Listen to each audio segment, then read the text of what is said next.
live TV. We now come to questions to Prime Minister. Dr. Neil Hudson. Question 1, Mr. Speaker. Mr. Speaker, I know the whole House will want to join me in wishing Her Majesty the Queen a very happy birthday for tomorrow.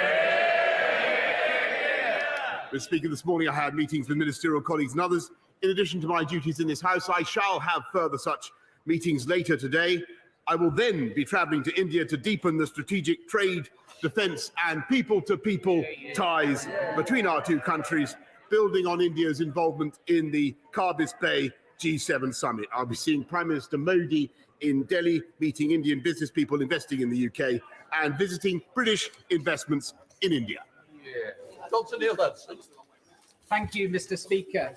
Challenges with rural transport remain some of the greatest obstacles facing people in Penrith and the border, and I was pleased last year to see, on top of the government's £3 billion national bus strategy helping areas like Cumbria, that Cumbria County Council received an additional £1.5 million to enhance provision as part of the Rural Mobility Fund.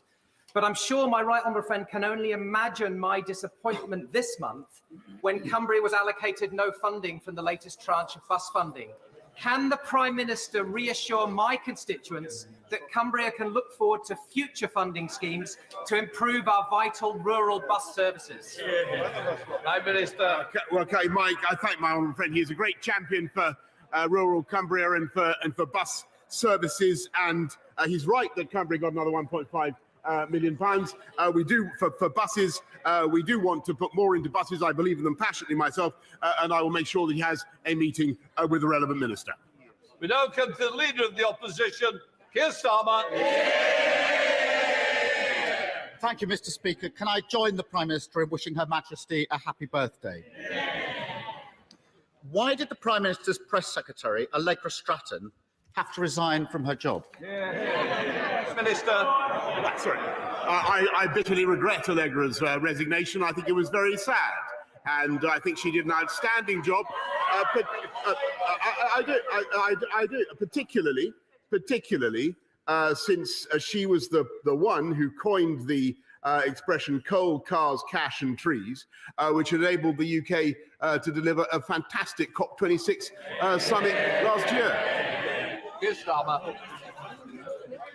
Allegra Stratton laughed at breaking the rules. She resigned. The Prime Minister then claimed he was furious at her behaviour and accepted her resignation. Professor Neil Ferguson broke the rules.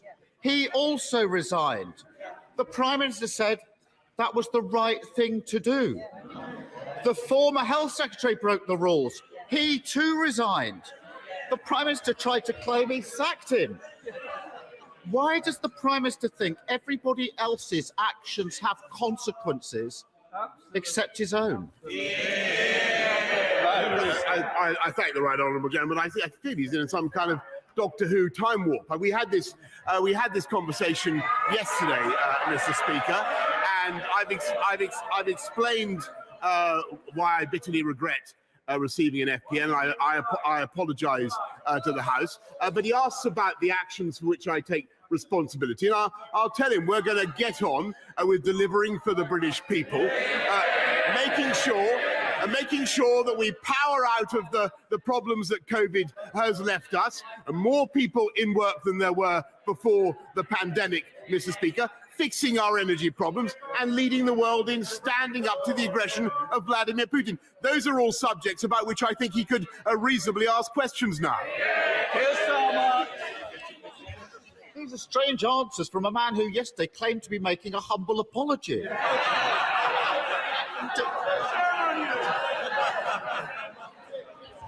Does the Prime Minister actually accept that he broke the law?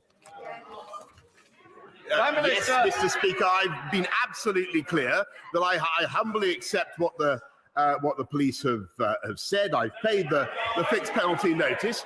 And, Mr. Speaker, what I think the country and what I think the whole House would really rather do is get on with the things for which we were elected, deliver on our promises to the British people. And you could not have clearer evidence of the intellectual bankruptcy of Labour. They have no plans. They have no plans for energy. They have no plans for social care. and they have no plan, Mr. Speaker, to fix the economy. Prime Minister, sit down. I want to hear what you've got to say, but I can't hear when you're talking that way. I'm here in the chair. Please, if you can help me. No, I think we'll have had enough.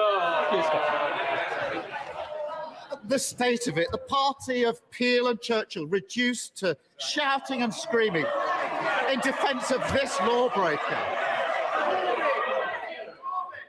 Now then, that's the last time that Peroni that you just asked about, you might have to go and take it. I don't hear any more, else you will be drinking. Keir Starmer.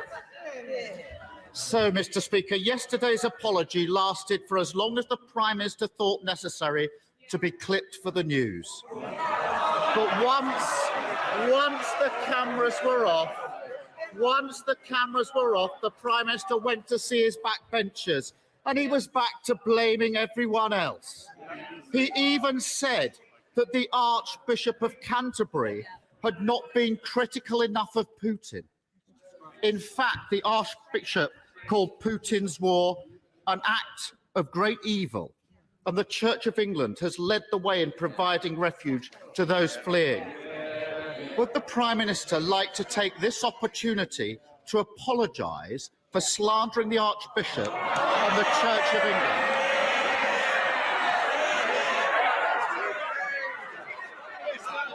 Mr. Speaker, I think the right honourable gentleman, I was slightly taken aback to be Sorry, Mr. Speaker, I was slightly taken aback for the government to be criticised over the policy that we have devised to end the deaths at sea in the Channel as a result of cruel criminal gangs. I was surprised that we were attacked for that. And actually, Mr. Speaker, it turns out that policy, do you know who proposed that policy, first of all, in 2004? It was David Blunkett, Mr. Speaker, who said it was a 21st, yes it was, and you'll remember, a 21st century solution to the problems of illegal asylum seeking and immigration. He should stick with, he's a Corbynista in a smart Islington suit. That's the truth. I think you'll find Mr. Corbyn doesn't have the whip. But I think that's a no then. Pathetic. He never takes responsibility for his words or actions. They were all there. The Prime Minister also accused the BBC of not being critical enough of Putin. Would the Prime Minister have the guts to say that to the face of Clive Myrie, Lise Doucet and Steve Rosenberg, who have all risked their lives day in, day out on the front line in Russia and Ukraine, uncovering Putin's barbarism? If the right honourable gentleman wants to join the Conservative Party and come and listen to the meetings of the Conservative Party, he's welcome to do it. But as I say, I think he's a Corbynista in an Islington suit. But I said nothing of the kind, and I have the highest admiration as a journalist and a former journalist for what journalists do. I think they do an outstanding. I mean, I think he should withdraw what he just said. It has absolutely no basis or foundation in truth. Keir Starmer. That's how he operates. A merely mouthed apology when the cameras roll, a vicious attack on those who tell the truth as soon as the cameras are off. Slander decent people in a private room. Let the slander spread without the backbone to repeat it in public. How can the Prime Minister claim to be a patriot when he deliberately attacks and degrades the institutions of our great country? Prime Minister, how many does he have? Mr. Speaker, sorry, Mr. Speaker. No, Prime Minister, just a second. I want to hear the Prime Minister's answers. I expect it both ways. Prime Minister. Mr. Speaker, it is an indication of the depths to which he's willing to sink. That he accuses me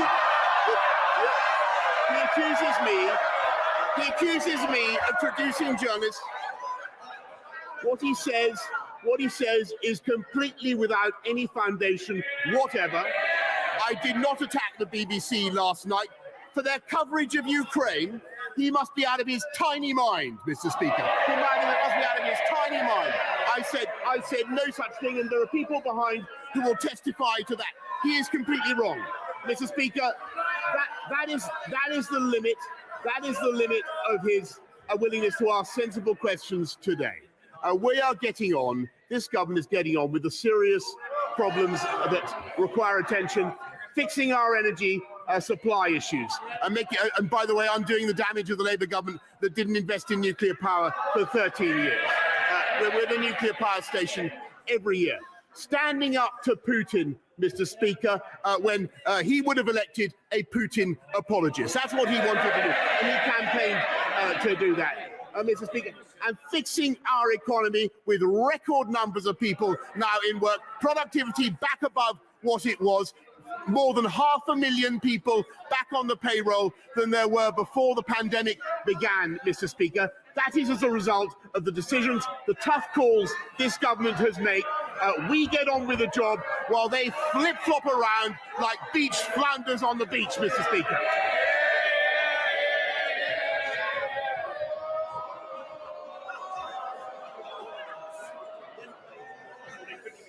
Be back a little bit.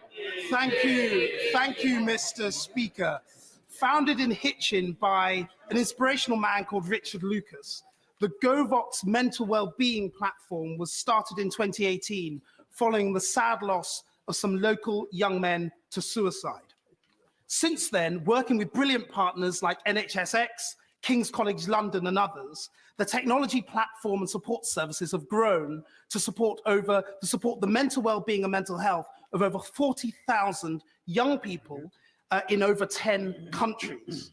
Today, GoVox is launching its campaign to offer its services free to over 1,000 state secondary schools. Would the Prime Minister welcome this initiative, perhaps go to Hitchin and meet the people from GoVox? And secondly, could he set out what more we can do to help young people and young men with the problems of mental health and mental well-being? Prime Minister. Yeah, I thank him very much. I thank my honourable friend. I'm very pleased to hear about the work that GoVox is doing to support mental health and well-being, and we're putting more money into mental health care support, an extra 2.3 billion a year in the next financial year, which of course we can supply thanks to the decisions taken by this government, which actually that party opposed. We now come to the leader of the SNP, Ian Blackford. Thank you, Mr. Speaker. Can I join the Prime Minister and Leader of the Opposition in wishing Her Majesty the Queen best wishes for her birthday tomorrow? Mr. Speaker, last night the Prime Minister might have convinced his backbenchers and his spineless Scottish Tories to keep him in place for another few weeks. But the public aren't so easily fooled. 82% of people in Scotland said they believe the Prime Minister lied to this Parliament and to the public about his law-breaking COVID parties. Are they right, or should they not believe their lying eyes? Prime Minister. I thank the right honourable gentleman. We had a long conversation about this yesterday. I understand the point of his question, but we are going to get on with the job of delivering for the people of the whole of the United Kingdom. Ian If Blackford. the Prime Minister wants to get on, he should be offering his resignation to the Queen before her birthday. Mr. Speaker, no government can be led by a Prime Minister who's in a constant state of crisis to save his own skin. And what's worse, the UK government is now led by a tag team of scandal, a Prime Minister who can't be trusted with the truth, and a Chancellor who can't be trusted with his taxes. Everyone knows that this Prime Minister is now on borrowed time until the Tory backbenchers count the cost of their council election defeat. But in the meantime, families are counting the cost of a Tory-made cost of living crisis every day. After yesterday's farce, isn't it finally the time for him to accept that neither his party or the public can afford to keep him around as Prime Minister for 1 minute longer? Prime Minister. Mr. Speaker, if that were true, then I don't think he'd be calling for my resignation. That's what we're going to do, is get on with the job in hand, and that is deliver for the entire people of this country. And by the way, Mr. Speaker, he hasn't answered the point I made yesterday, which I think is still incredible. That at a time when we need to stand up to aggression from Vladimir Putin, it is still the policy of the Scottish Nationalist Party to get rid of this country's unilateral defence. We have a closed question. Philip Holloway. For three, sir. I thank my honourable friend. He's an excellent champion for Kettering, and we're fully committed to the delivery of the new hospital for Kettering. The release of funding will be subject to the usual business case assessment process. The redevelopment of Kettering General Hospital is the #1 local priority for residents in Kettering and across North Northamptonshire. Would my right honourable friend be kind enough, please, to facilitate a meeting with the Health Secretary for the 3 members for Kettering, Wellingborough, Corby, together with the Hospital Chief Executive, so that we can trigger the start of the drawdown of the initial £46 million worth of funding? Prime Minister. Yes, Mr. Speaker, my right honourable friend, the Health Secretary, told me that he's met them before and he's happy to meet them again. Liz Saville-Roberts. Diolch yn fawr iawn, Yfarydd. Plaid Cymru have been calling for 15 years for a law to ban politicians from being willfully misleading. New polling by Compassion in Politics shows that 73% of people support such a law. Will the Prime Minister support a lying in politics bill? Mr. Speaker, it is well known that the rules of this House demand that we tell the truth in this House, and that's what we all try to do. Nick Fletcher. Thank you, Mr. Speaker. PMQs for a constituency MP like me is a wonderful opportunity to ask the Prime Minister for a new hospital for Doncaster, maybe. Or maybe for Doncaster to be the home of Great British Rail headquarters. Sadly, Mr. Speaker, there is a more pressing issue, and that is that men are dying so much younger than they should. So will the Prime Minister meet with me to discuss the merits of having a Minister for Men and the benefits of a men's health strategy? That way, the next time I am fortunate enough to get a PMQ, I can lobby the Prime Minister for a new hospital for Doncaster and for Doncaster to be the home of Great British Rail headquarters. Prime Minister. I thank my friend, honourable friend, very much for his work in this area. And we are determined to tackle all the health conditions that he's described and cares about, particularly mental health and suicide prevention. And I note his plea for a new hospital. I know it's one that's shared by many colleagues on these benches. This is the government that is funding that, making it possible, thanks to the decisions we've taken, allowing our economy to grow, which would not have been possible if we listened to them, Mr. Speaker. Thank you, Mr. Speaker. On this side, not only do we believe that lawbreakers can't be lawmakers, but also that tax raisers should be taxpayers. And when people in powerful positions pick and choose where they pay their taxes, that's an insult to everyone else who doesn't have that luxury. So can I ask the Prime Minister, how many members of his cabinet have ever been involved in a tax avoidance scheme? Prime Minister. Mr. Speaker, what we try to do in this government is cut taxes for the whole country, and I'm proud to say that what the Chancellor did in the recent spring statement by lifting the threshold for national insurance contributions was to have a tax cut for about £330 for most people in this country. That's a fantastic thing. Sarah Atherton. Mr. Speaker, if you live in North Wales and want to watch international sport, you have to travel 4 hours to Cardiff or Swansea. Shocking. The Wrexham Racecourse, with its historic cop stand, is home to Wembley-bound Wrexham Football Club. It's the oldest international stadium in the world and forms part of our Levelling Up Fund bid. Would the Prime Minister agree that round 2 of the Levelling Up Fund offers an excellent opportunity to level up access to sport? Well, there could be no better campaigner for Wrexham and for the interests of Wrexham sport. I will do what I can, Mr. Speaker, but she'll know that 121 million from the first round of the Levelling Up Fund was awarded to Wales, and I'm sure that Wrexham has every chance of success in the future. Christian Wade. Thank you, Mr. Speaker.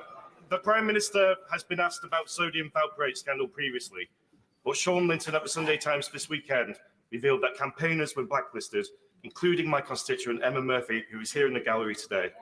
Advice from the Cumberland report has been ignored, warnings are still not on medication as of a couple of weeks ago, and a redress scheme is still not forthcoming. Will the Prime Minister meet with me and campaigners like Emma to discuss what can be done to right this incredible wrong? Prime Minister. I thank you very much for raising the point. I understand that we've had a review already of the issue, but I'll make sure that he has a proper meeting, or he and the campaigners that he mentions have a proper meeting with the relevant minister in the Health Department. Yeah. Robert Jenry. Thank you, Mr. Speaker. My constituent Aidan Aslin has served in the Ukrainian armed forces for 4 years. Last week, he was captured by the Russian army in Mariupol. Yesterday, a video emerged of my constituent handcuffed, physically injured, and being interviewed under duress for propaganda purposes. Would my right honourable friend agree with me that this is a flagrant breach of the Geneva Convention, that treating any prisoner of war in this manner is illegal, and that the interviewer, Graham Phillips, is in danger of prosecution for war crimes, and that any online platform, such as YouTube, which hosts propaganda videos of this kind, should take them down immediately?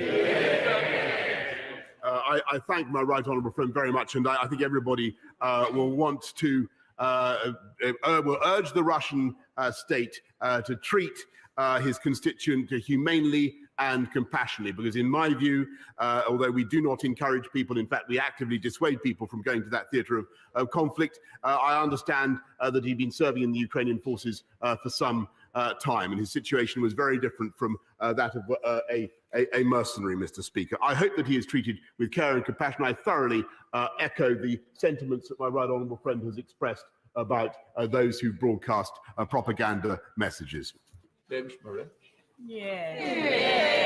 Mr. Speaker, this Conservative government is raising taxes on working people in the middle of a cost of living crisis.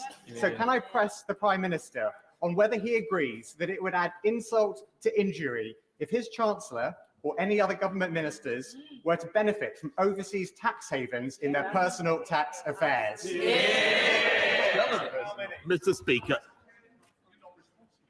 Good point, Mr. Speaker, but we are responsible for cutting taxes for everybody, which is what we're actually doing. Well, Thank you, Mr. Speaker. Mr. Speaker, Newcastle-under-Lyme is receiving over £50 million of government investment into our High Street and the High Street in Kidsgrove, in my honourable friend's neighbouring constituency. But it's all being overshadowed by the ongoing environmental disaster at Wally's Quarry. In January, the operator was hit by 3 Category 1 breaches by the Environment Agency. My constituents are utterly sick of it. It's been going on for far too long, Prime Minister. We need to see tougher enforcement. We need to see the permit taken away. What hope can you give my constituent? Thank you, Mr. Speaker. And my honourable friend has raised this issue before. I know how infuriating it is for his constituents. That's why my right honourable friend, the Environment Secretary, has now ordered action against the site operator, and permanent capping will begin on site next month. I can tell him that will improve things for thousands of residents in his constituency, and if it is necessary to take further action to remove these malodorous vapours, Mr. Speaker, then we will. Ruth Jones. Thank you, Mr. Speaker. With details of the Sugrey report trickling out, a flood of photos of Partygate yet to be released, and any number of fixed penalty notices liable to be leaked, this is a Prime Minister that's not fit to run a bath, never mind his kids. It's time for him to stop this ridiculous charade that he believes no rules were broken. So will he commit to making public every fixed penalty notice he receives? Will he publish the party photos taken by the official photographer and ensure Sugrey's report is published at the earliest opportunity? We have a right to know the truth. Well, Mr. Speaker, on the my own fixed penalty notices, I've been transparent with the House. I apologise. On the rest of it, on the rest of it, and will be, Mr. Speaker, but on the rest of it, I really think, as I've said before, that the House should wait to the conclusion of the investigation when Sue Gray will be finally reporting. Sir John Hayes. Thank you, Mr. Speaker. Long ago, in a far-off place, thousands of British servicemen sailed into what for them was the unknown as they witnessed the early tests of nuclear weapons. They've lived with the consequence of the service to our nation ever since. Following a PMQ from the Honourable Member for Salford, the Prime Minister has agreed to meet me and her and those veterans. But will he now assure the House that he will take personal charge of the decision on whether to grant the remaining servicemen, for there are few left, the service medal they so richly deserve? Prime Minister. I thank him very much. I thank my right honourable friend very much. I thank him for campaigning on this issue, which I know attracts support across the House, and I certainly will take personal charge of the matter myself and make sure that they receive the recognition they deserve. Liz Twist. Mr. Speaker, my constituents across Blaydon knew the rules and stuck to the rules. Nurses and teachers included. No after-work drinks for them. The Prime Minister set these rules. Night after night, he was on national TV to exhort us to stick to the rules for everyone's sake. Yet he continues to say that he doesn't think he broke any rules. My constituents are angry that while they stuck to the law, the Prime Minister broke it. Trust in his government is broken. So when will he go? Well, Mr. Speaker, I understand the feelings of her constituents, and I continue to express my apologies for the FPN that I received. But what the government is going to do is get on with tackling the issues that face this country and delivering for the British people. And that is my priority. Robert Butlin. Thank you, Mr. Speaker. One of my constituents, like many others across our country, has been helping directly with the humanitarian effort in Ukraine and the region. And he received a most troubling message from a resident of the city of Kherson only days ago, and I quote from part of it. "There are no green corridors for evacuation. People are trying to flee the city at their own risk under fire. The Russians are living in our homes. They are plotting terror, robbing, harassing, kidnapping and killing our people, doing whatever they want." Mr. Speaker, what more can my right honourable friend and the international community do to ensure that Putin and those who do his bidding are brought to justice for their crimes? Prime Minister. Well, I think that my right honourable friend, is making an incredibly important point, because the savagery that the Russians are now unleashing on Ukraine clearly knows no limits and is clearly authorized from the very top. And she asked what more we can do. I think what we need to do is make it clear to serving officers now in the Russian forces that they will, if we can proceed with the international criminal prosecutions that we want to see, they will eventually face justice in the way that those who participated in massacres in Bosnia faced justice in the past. And I hope, Mr. Speaker, that will have a chilling effect on their current appalling conduct. Nick Smith. Mr. Speaker, every week examples emerge of government waste during COVID. And last year, the former health secretary told me that there'd be no profiteering and no cronyism. Does the Prime Minister still agree with him? Prime Minister. Mr. Speaker, I think that a lot of people made money, I'm sad to say, out of COVID in a way that perhaps they shouldn't have done. And we deplore that, and we are trying to recoup as much as we possibly can. But I would just remind him of the constant clamour from those benches and around the country for us to equip our country with PPE, with medicines as fast as possible. And that we did, Mr. Speaker. Russell. Thank you, Mr. Speaker. Would the Prime Minister join me in thanking the brilliant staff and volunteers at Watford General Hospital for their tireless work for our community over many years? And would he agree with me that we should get started as soon as possible on the ambitious plans put forward by West Herts Hospital Trust as part of the new hospital programme to transform healthcare across our whole community so staff and patients can access world-class health services in facilities fit for the 21st century. And Mr. Speaker, if I may add, the ambitious plans are truly shovel-ready. I will gladly go and buy a shovel today to get started. Mr. Speaker, he is a fantastic champion for Watford, and he's been. I know that because I've been to see him several times. He's been campaigning on this issue to get a hospital in Watford ever since he was triumphantly elected, and he's going to be successful because there will be a new hospital scheme in his local area, and it's part of our plan to deliver 48 new hospitals in this country by 2030, Mr. Speaker. Richard Thompson. Thank you, Mr. Speaker. The Prime Minister's fundamental political problem at the moment isn't about parties or fixed penalty notices or cake. It's about the lack of trust, integrity and credibility at the heart of government, which he himself now personifies. Mr. Speaker, when is the Prime Minister going to realise that people don't want to hear any more glib, half-hearted non-apologies or hear him witter on about getting on with the job? They just want this Pinocchio Prime Minister to pack his bags and go. Mr. Speaker, I think when are the Scottish people going to hear any... sorry, Mr. Speaker, when are the Scottish people going to hear an ounce of sense from the Scottish Nationalists? Prime Minister, we both can't stand up at the same time. I'm trying to be helpful. We've got to be more moderate and taunting language use. Pinocchio is not acceptable. I'm sure the member wishes to withdraw it quickly. Mr. Speaker, I withdraw that, but he packs his bags and goes. Minister. It's not a withdrawal. Withdrawn it. Sorry, you've withdrawn it. You're with it. Let's get on. Prime Minister, withdraw.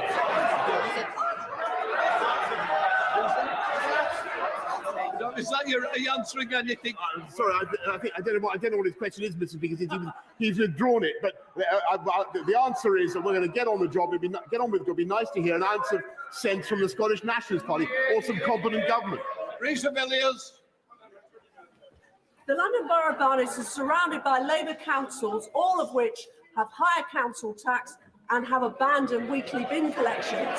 So will the Prime Minister urge everyone to come out on the 5th of May and vote Conservative in order to keep council tax lower than Labour and to protect our weekly bin collection? Quite right, Mr. Speaker. Conservative councils fix 4 times more potholes, recycle twice as much, and Conservative councils, Mr. Speaker, charge less. Tom Hopkins. Mr. Speaker, the Ministerial Code states that ministers have a duty to comply with the law and to protect the integrity of public life. The Prime Minister has broken the law and repeatedly shown contempt for the British public. Conservative MPs opposite seem content to decry the principles of honesty and integrity as they unashamedly defend him. The public want him gone, we want him gone. When will he do the right thing and resign? Mr. Speaker, I know why they want me gone, because this government is going to get on. We are going to get on and show why this Conservative government is going to deliver for the British people, fixing our cost of living issues, making sure that we solve our long-term energy problems, and delivering on everything that we promised to do, Mr. Speaker. And they have absolutely no plan. That's the difference. David Evans. Thank you very much, Mr. Speaker. On these benches, we were elected to make the most of our Brexit freedoms, including, they don't like it, Mr. Speaker, they don't like it, but including tackling immigration, illegal immigration, securing our borders, and crack down on the evil people smuggling trade. Does my right honourable friend agree that our groundbreaking partnership with Rwanda will do just that? Prime Minister. Well, Mr. Speaker, I think it is a part of the solution.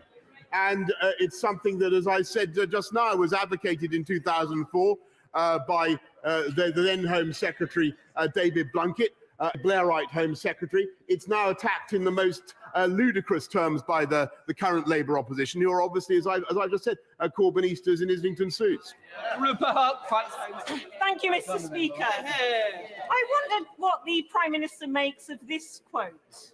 When a regime has been in power too long, when it has fatally exhausted the patience of the people, and when oblivion finally beckons, across the world, you can rely on leaders of that regime to act solely in the interests of self-preservation and not in the interests of the electorate. His words, Mr. Speaker, Daily Telegraph, 28th of February 2011. Does he still agree? Yes or no?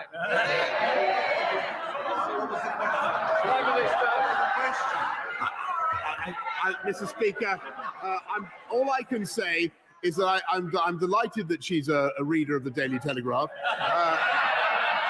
I think what she needs to do is keep going to the end of the article. That's my advice to her.